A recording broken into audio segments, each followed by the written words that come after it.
Welcome. In front of me I have OnePlus 9 Pro, and today I will show you how we can make the burst shots on the smartphone. So at the first we have to go for the camera, next tap on the right upper corner, go for the settings, and then you have to scroll down and find the long press shutter. So as you can see in this feature, we can record a video or take burst shot photos. So of course we are switching to burst photos, and after that we can simply go back and just take a look what's going to happen when you click and hold the shutter button. We can take a lot of photos. Let's finish on the 64, but we are able to make 99 photos. And when you enter here and tap on the burst photos, you can spot that we made a lot of photos in short time. Here we even get the description which photo is the best.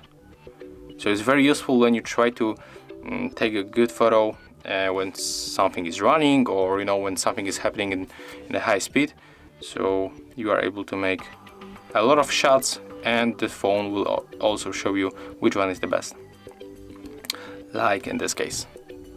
So as you can see, that's how it looks. And if you find this video helpful, remember to leave a like, comment and subscribe to our channel.